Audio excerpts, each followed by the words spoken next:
जय हिंद प्यारे साथियों, मैं धर्मवीर यादव स्वागत करता हूं आप सभी का आपके अपने YouTube चैनल वीर सर जीएस वाले में। प्यारे साथियों, आज के इस वीडियो में हम लोग बात करने वाले हिंदी वर्णमाला की, जो कि उत्तर प्रदेश पुलिस यानी कि यूपीपी के लिए बहुत ही ज़्यादा इम्पोर्टेंट है प्यारे। और मैंने इस वीडियो में उन्हीं सारे प्रश्नों को शामिल किया है जो कि बार बार कई सारे एग्जाम्स में पूछे गए हैं तथा पुलिस परीक्षा में भी पूछे गए हैं। तो प्यारे साथियों, वीडियो को पूरा देखिएगा, क्योंकि यहाँ से कुछ ऐसे प्रश्न होंगे जो आपके हूबहू एग्जाम हॉल में देखने को मिल जाएंगे। प्यारे साथियों, ये जो हिंदी का वीडियो है अब से आपको रोजाना सुबह 6 बजे मिल जाएगा। या आपको लाइव भी मिल सकता है और अपलोडेड फॉर्म में भी मिल सकता है। ठीक है, तो आइए हमारे साथ अध्ययन करिए आपने हिंदी और जीएस विषय की। आपका यहाँ से मैं पूर्ण रूप से तैयार करा दूंगा। ठीक, अब बात करते हैं प्रश्नों पर। अच्छा, प्रश्नों पर आगे बढ़ने से पहले मैं आपको बता देता हूं कि रोज सुबह 6 बजे हिंदी का वीडियो जाता है, और मतलब आपसे जाएगा। और 12 बजे मैं एक वीडियो अपलोड करता हूं थियरी का भी, यूपी स्पेशल का अपलोड कर रहा हूं। किसका बच्चे?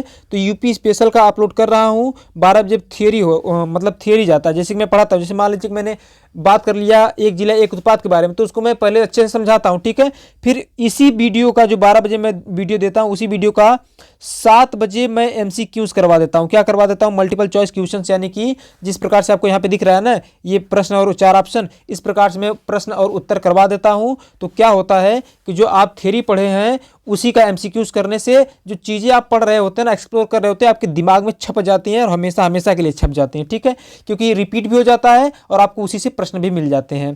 ठीक है बच्चे, जी हाँ, तो इस प्रकार से हम लोग रोजाना लेकर के चलेंगे। आइए बात करते हैं आज के अपने पहले प्रश्न पर। ठीक है जी, अच्छा मैं आपको बता दूं कि वर्णमाला से ये जो वीडियो या पहला वीडियो है, इस पर एक वीडियो और आएगा। ठीक है, जो कि दूसरा वीडियो होगा। इसमें मैंने टोटल 25 प्रश्नों को शामिल किया है। दूसरे वाले में भी मैं 25 प्रश्नों को शामिल करूंगा। ठीक है, ये वही सारे प्रश्न हैं जो कि प्रीवियस ईयर क्वेश्चंस में, प्रीवियस ईयर एग्जाम्स में पूछे जा चुके हैं। ठीक है, तो पहला प्रश्न कहता है बच्चे कि भाषा की सबसे छोटी इकाई कौन सी है?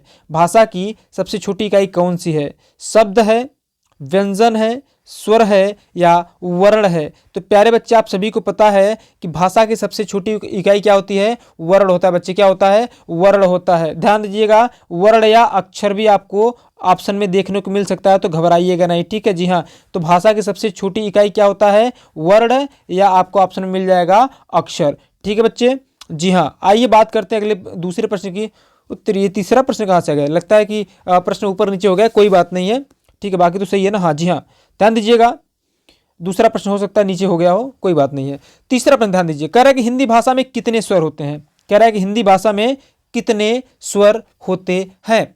14, 11, 13 या 5? तो प्यारे साथियों, अगर हिंदी भाषा में मैं स्वर की बात करूं तो हिंदी भाषा में टोटल जो स्वरों की संख्या कितनी है? 11 है बच्चे। कितना है? 11 स्वर है। अच्छा, अगर बात किया जाए कि हिंदी भाषा में कितने व्यंजन है, तो 33 व्यंजन है। ठीक है, कितने? 33 व्यंजन है। और स्वरों की बात करें तो स्वर कितने हैं? 11 हैं बच्चे। कितने हैं? 11 हैं। ठीक है, जी हाँ। अगर मैं उनका नाम लूँ तो अ, आ, ई, उ, री, ए, ऐ, ओ, औ। ठीक है, ये क्या हो गए? ये 11 स्वर हो गए जो कि हिंदी भाषा में स्वर कहलाते हैं। ठीक है, जी हाँ। अब बात करते हैं चौथे प्रश्न की। चौथा प्रश्न देखिए, यहाँ पर पूछ दिया स्वर कितने हैं, तो 11 है। ठीक है, लेकिन अगर कहे कि हिंदी भाषा में कितने व्यंजन हैं, तो बच्चे अभी अभी मैंने बताया कि इसका सही उत्तर क्या होना चाहिए? ऑप्शन नंबर बी, यानी कि 33 है। तो व्यंजनों की संख्या टोटल कितनी है? 33। और स्वरों की संख्या कितनी है? 11 है। ठीक है, याद रखिएगा, ये सारे प्रश्न, सारे जितने प्रश्न हैं बहुत इंपॉर्टेंट है, प्रीवियस ईयर क्वेश्चंस में पूछे गए प्रश्न है। ठीक है, जी हाँ। अच्छा, पांचवें प्रश्न की अगर बात करें तो पांचवा प्रश्न कहता है कि हिंदी वर्णमाला में वर्ण है। अब हिंदी वर्णमाला में टोटल वर्ण कितने? देखिए बच्चे, 11 आपके क्या है? स्वर है। और 33 क्या है आपके? 33 आपके हैं व्यंजन। ठीक है, अगर आप इस प्रकार से देखेंगे तो आपको टोटल वर्ण कितने मिल जाएंगे? जोड़ेंगे तो 44 मिल जाएंगे। लेकिन इसके अलावा भी कई सारे वर्ण हैं। ठीक है बच्चे, कितने हैं? तो मैं अभी बता देता हूँ सारे के सारे, मतलब सबको मैं बता देता हूँ कौन कौन से वर्ण हैं। तो अगर हम बात करें इसका सही उत्तर कौन सा है, तो 52 है। कौन सा है? सी, ऑप्शन नंबर सी, यानी कि 52। तो हिंदी वर्णमाला में टोटल वर्ण अगर पूछे तो 52 है, टोटल स्वर पूछे तो 11 है, टोटल व्यंजन पूछे तो 13 है। अब 52 कैसे सुनिएगा, 11 स्वर हो गए और 13 व्यंजन हो गए। क्लियर? और 2 अयोगवाह होते हैं। क्या होते हैं? अयोगवाह। ठीक है, और 4 संयुक्त व्यंजन होते हैं और 2 द्विगुण व्यंजन होते हैं बच्चे। ठीक है ना? जी हाँ, तो इस प्रकार से टोटल मिला कितने हो जाते हैं? 52 हो जाते हैं। बात करते हैं छठे प्रश्न की। छठा प्रश्न कहता है कि वर्णमाला में स्पर्श व्यंजनों की संख्या कितनी है? 25, 30, 20 या 35। तो बच्चे आप सुने होंगे क वर्ग, अगर आपने हिंदी वर्णमाला पढ़ा होगा तो क वर्ग, ठीक है, फिर उसके बाद च वर्ग, फिर उसके बाद च छ ज झ इ, फिर उसके बाद ट वर्ग, ठीक, ट ठ ड ढ अड़, फिर प वर्ग प फ ब भ म, ठीक है। तो इस प्रकार से ट वर्ग हो गया, फिर एक त वर्ग है, ठीक है। तो क च ट त और प, ये 5 वर्ग हैं, और एक वर्ग में टोटल कितने वर्ण हैं, तो 5 वर्ण हैं। तो अगर एक वर्ग में 5, मतलब कि एक वर्ग में 5 वर्ण हैं, तो 5 वर्ग में कितने हो जाएंगे, 25। तो इस प्रकार से स्पर्श व्यंजनों की अगर आपसे संख्या पूछता है बच्चे, तो स्पर्श व्यंजनों की संख्या कितनी होगी, 25 होगी। अरे बोलो बच्चे कितने, 25 होगी, ठीक है जी हाँ। अब बात करें 7वें प्रश्न की। देखिए 7वां प्रश्न क्या कहता है, कह रहा है कि एक से अधिक वर्णों के मेल को क्या कहते हैं, एक से अधिक वर्णों के मेल को क्या कहते हैं। तो प्यारे साथियों, इसका सही उत्तर ऑप्शन नंबर ए, अक्षर। यानी एक से अधिक वर्ण अगर मिल जाते हैं तो वो क्या कहलाते हैं, अक्षर कहलाते हैं, ठीक है बच्चे जी हाँ। बात करें अगले प्रश्न की, 8वें प्रश्न की, तो 8वां प्रश्न क्या कहता है। 8वां प्रश्न कहता है बच्चे कि भाषा की सार्थक लघुत्तम इकाई किसे माना जाता है। भाषा की सार्थक लघुत्तम इकाई किसे माना जाता है, मात्रा को, अर्थ को, शब्द को या अनुस्वार को। तो प्यारे बच्चे इसका सही उत्तर ऑप्शन नंबर सी, भाषा की सार्थक लघुत्तम इकाई किसे माना जाता है, तो ये माना जाता है बच्चे ऑप्शन नंबर सी, यानी कि शब्द को माना जाता है, ठीक है जी हाँ। बात करें 9वें प्रश्न की। 9वां प्रश्न कहता है कि लिपि चिन्हों के क्रमबद्ध समूह को क्या कहते हैं। लिपि चिन्हों के क्रमबद्ध समूह को क्या कहते हैं। बच्चे बहुत ध्यान समझिएगा प्रश्न को, तभी समझ पाएंगे। कह रहा है कि लिपि चिन्हों को क्रमबद्ध रूप से क्या कहते हैं, यानी कि जितने भी वर्ण हैं उनको क्रमबद्ध रूप से क्या कहते हैं। अब वर्ण कह दिए तो आप समझ गए होंगे, अक्षर, अर्थ, शब्द या वर्णमाला। तो बच्चे वर्णमाला कहते हैं, क्या कहते हैं, वर्णों का जो क्रमबद्ध समूह होता है उसको क्या कहते हैं, वर्णमाला कहते हैं। यहाँ पे वही कह रहा है कि लिपि चिन्हों को, ठीक है जी हाँ बच्चे। 10वें प्रश्न की बात करें तो 10वां प्रश्न कहता है कि जिनका उच्चारण स्वतंत्रता से होता है और जो व्यंजन के उच्चारण में सहायक होते हैं उसे क्या कहते हैं, संज्ञा कहते हैं या स्वर कहते हैं या व्यंजन कहते हैं या विसर्ग कहते हैं। तो प्यारे बच्चे इसका सही उत्तर है ऑप्शन नंबर बी, स्वर, ठीक है। यानी कि जो स्वर होते हैं इनका जो उच्चारण होता है बिल्कुल स्वतंत्रता से होता है। कैसे होता है, बिल्कुल स्वतंत्रता से होता है। और सबसे बड़ी बात यह है कि ये जो स्वर हैं ये क्या करते हैं, व्यंजन के उच्चारण में सहायक होते हैं। किसके उच्चारण में, व्यंजन के उच्चारण में, ठीक है जी हाँ। अब बात करें 11वें प्रश्न की। तो 11वां प्रश्न क्या कह रहा है बच्चे, कह रहा है कि हिंदी भाषा में ह्रस्व, ह्रस्व यानी कि लघु, ठीक है, ह्रस्व स्वरों की संख्या कितनी है। हिंदी भाषा में ह्रस्व स्वरों की संख्या कितनी है। देखिए टोटल अगर स्वर की बात करें तो टोटल 11 है, ठीक है। अब उसमें अगर ह्रस्व की बात करें तो ह्रस्व स्वरों की संख्या कितनी है बच्चे, यहाँ पे 4 ऑप्शन दिया गया है, 11, 4, 7 और 2। तो इसका सही उत्तर होगा ऑप्शन नंबर बी, यानी कि 4। तो ह्रस्व स्वरों की संख्या कितनी है, 4 है। अब बात करें बच्चे की कौन कौन से वे 4 हैं, यानी कि वे कौन से हैं जो कि मतलब ये 4 स्वर कौन से हैं जो कि ह्रस्व स्वर कहलाते हैं बच्चे। तो ये 4 स्वर कौन है मैं आपको बता देता हूँ, ध्यान दीजिए। वे 4 हैं, अ छोटा अ, ठीक, सॉरी मतलब अ छोटा ई, ठीक, छोटा ऊ और री, ठीक है। ये 4 क्या हैं, ह्रस्व स्वर कहलाते हैं बच्चे। क्या कहलाते हैं, ह्रस्व स्वर कहलाते हैं, ठीक है जी हाँ बच्चे। आइए आगे बात करते हैं 12वें प्रश्न की। अब दीर्घ स्वर की भी बात कर लेते हैं क्योंकि ये भी प्रश्न पूछा गया है। कह रहा है कि निम्नलिखित में से या निम्न में दीर्घ स्वर कौन सा है। निम्न में दीर्घ स्वर कौन सा है, आ है, ओ है, ए है या ए, ठीक है। ध्यान दीजिएगा यहाँ पे ए रहेगा, ए ये वाला रहेगा इस प्रकार से, ठीक है, ये है, ठीक है, इस प्रकार से रहेगा। तो इसका जो सही उत्तर बच्चे कह रहा है कि दीर्घ स्वर कौन सा है, यानी कि दीर्घ स्वर कौन सा है। तो बच्चे आप सभी को पता है कि दीर्घ स्वर कौन सा होगा, आ होगा। कौन होगा, आ होगा, क्योंकि जो ये आ है ना ये अ प्लस अ से मिलकर के बनता है और यह दीर्घ स्वर के अंतर्गत आता है। अब बहुत ध्यान से सुनिएगा और समझने का प्रयत्न करिएगा बच्चे। देखिए अब आप कहेंगे कि सर जी ये जो ओ है ये भी तो क्या होना चाहिए, ये भी तो दीर्घ स्वर के अंतर्गत आना चाहिए। लेकिन बच्चे ऐसी बात नहीं है। अब ध्यान दीजिएगा, अगर मैं बात करूं जो स्वर होते हैं ना, तो स्वरों को कितने वर्गों में बांटा गया है, तो स्वरों को 3 वर्ग में बांटा गया। देखिए टोटल स्वर कितने हैं, तो टोटल 11 मैंने बताया। अब इसमें भी कितने वर्ग में बांटा गया, 3 वर्ग में बांटा गया बच्चे। एक तो हो गया ह्रस्व स्वर, ठीक है, दूसरा हो जाएगा दीर्घ स्वर और तीसरा हो जाएगा संयुक्त स्वर। क्या हो जाएगा, संयुक्त स्वर।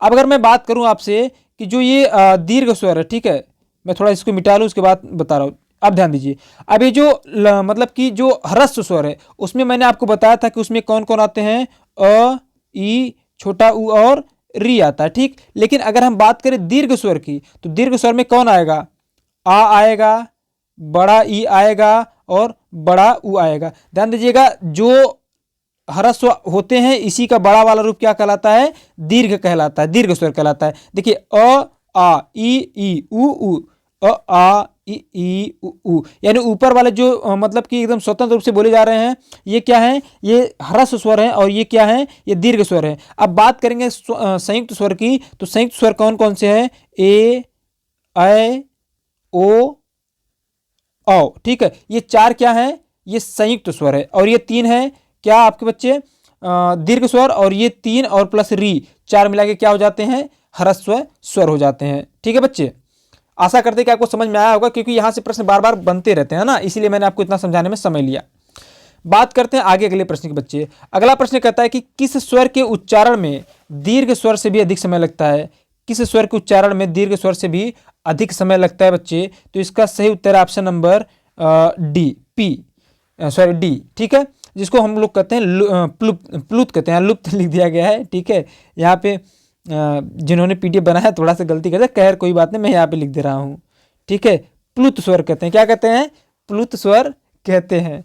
ध्यान दीजिएगा, अगर आपसे कहता है कि किस स्वर के उच्चारण में दीर्घ स्वर से भी ज्यादा समय लगता है, देखिए ह्रस्व स्वर क्या होता है ना, बहुत उसमें कम समय लगता है, फिर लेकिन जब आ बोलेंगे तो आ, इसमें ज्यादा समय लग रहा है। लेकिन जब प्लुत स्वर जो होता है ना, उसको बोलने में और ज्यादा समय लगता है, यानी दीर्घ स्वर से भी ज्यादा समय लगता है।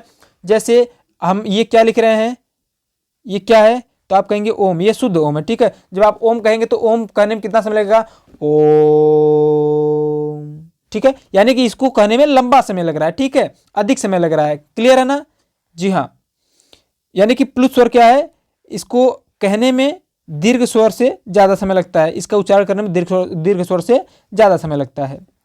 14वें प्रश्न की अगर बात करें तो 14वां प्रश्न क्या कहता है, 14वां प्रश्न कह रहा है कि निम्नलिखित में से कौन सा संयुक्त स्वर नहीं है। बच्चे अभी मैंने आपको ऊपर बताया संयुक्त स्वर कौन कौन है, तो ए, ऐ, ओ, औ, ठीक है, क्या है, तो देखिए यहाँ पे ये जो है ये भी संयुक्त है, ये भी संयुक्त है और ये भी संयुक्त है, लेकिन बच रहा है कौन, तो बच रहा है बच्चे बी वाला। तो ये क्या है, ये दीर्घ स्वर है, ये क्या है, ये दीर्घ स्वर है। और दीर्घ स्वर के अंतर्गत मैंने बताया कि तीन आते हैं, एक तो ऊ हो गया, ठीक है, बड़ा वाला आ हो जाएगा, ठीक है, और बड़ा वाला ई हो जाएगा और बड़ा वाला ऊ, क्लियर, जी हाँ बच्चे।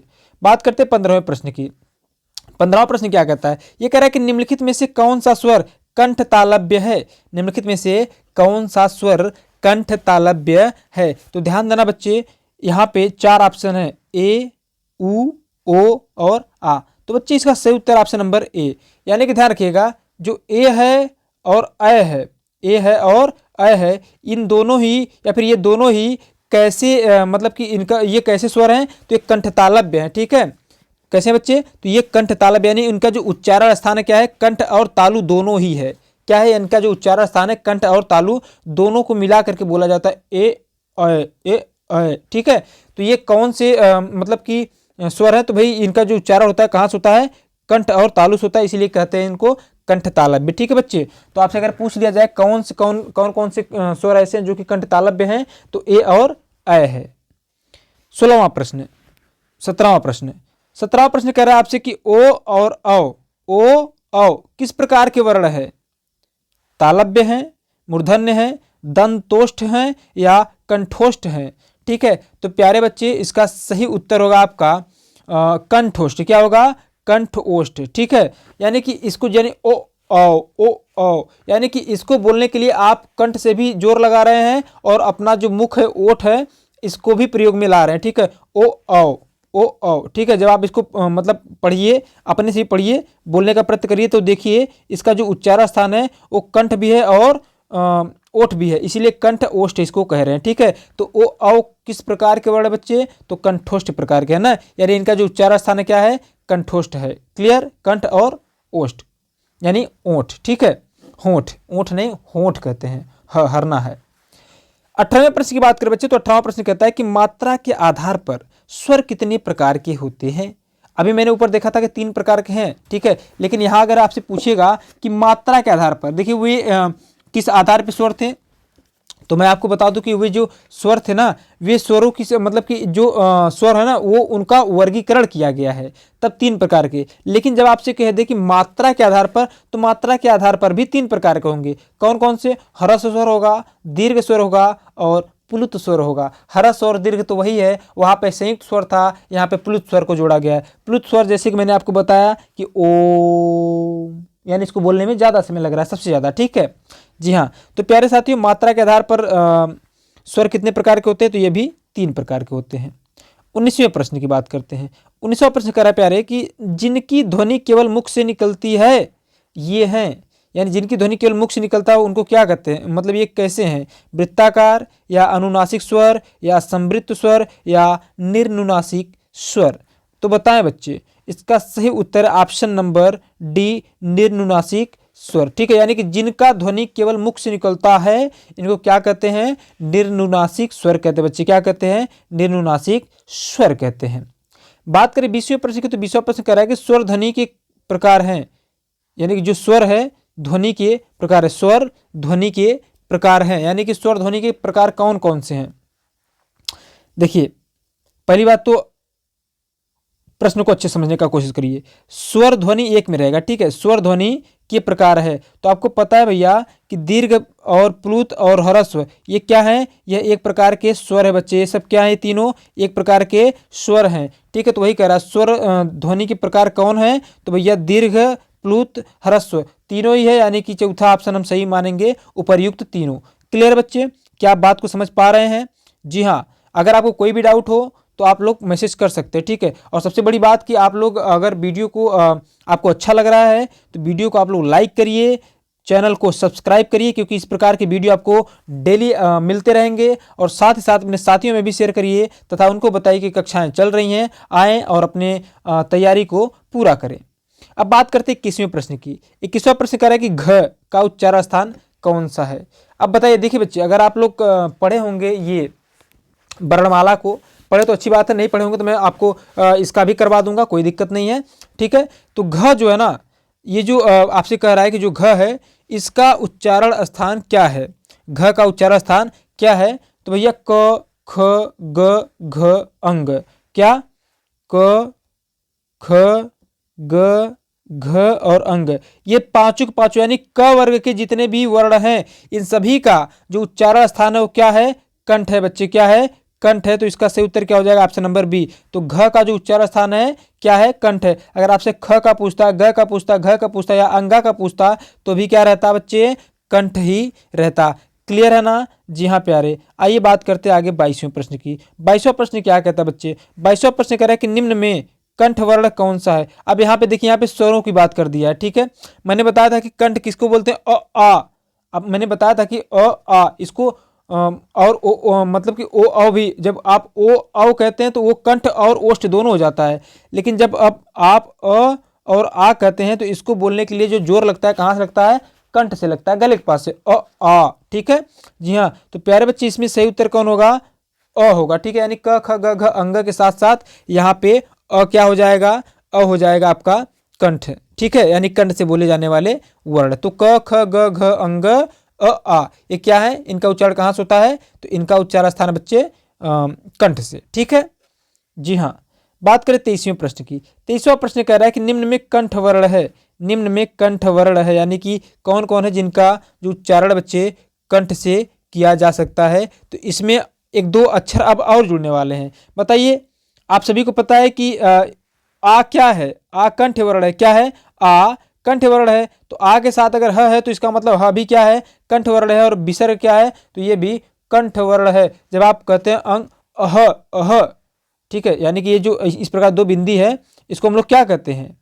इसको हम लोग क्या कहते हैं? जो दो बिंदी है इसको अह कहते हैं ना, जब अंत में लगते हैं। जैसे अत लिखा है उसमें फिर ये दोनों बिंदी है तो कहते हैं अतः, अतः।